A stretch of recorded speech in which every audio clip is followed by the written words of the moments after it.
Dik. Woi. Duduk sini. Lambat-lambat sikit tu. Selamat Raya. Selamat Raya. Ah, situlah.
Allahu Akbar walillahil hamd.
Dan untuk solat hari raya pada pagi ini, suka untuk saya kongsikan kaifiat solat sunat Idul Fitri khusus untuk anak-anak.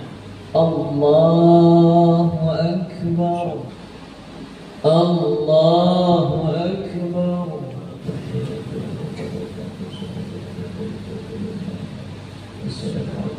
Assalamualaikum warahmatullah.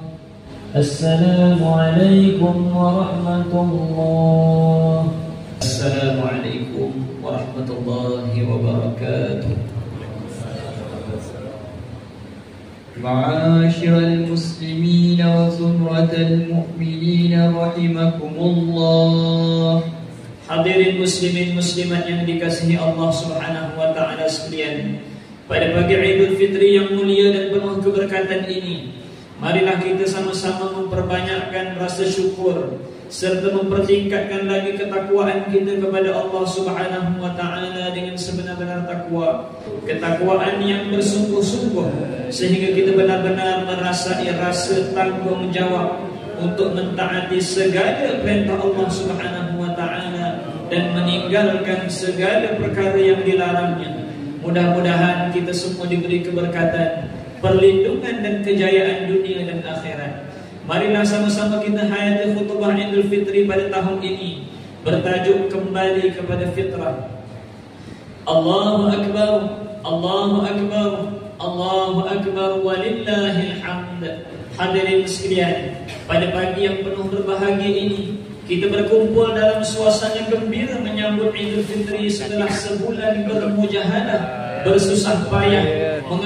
Ini special untuk imam kami Ya, dia ucapkan selamat taqabbalallahu minna wa minkum salihal amal.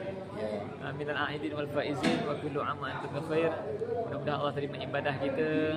Bagi yang mengenali kami, mohon maaf dari hujung rambut sampai hujung kaki, segala kesilapan, salah silap zahir batin. Terima kasih Ustaz. Selamat Raya Mak Aidil Batin. Terima kasih anda.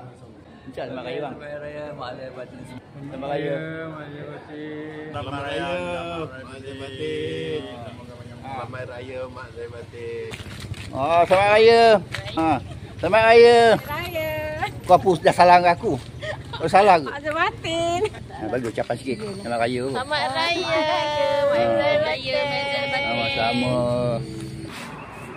Selamat Raya Haji Fitri Mak Aidil Batin. Selamat Hari Raya Aidilfitri. Maaf Zahir dan Batin.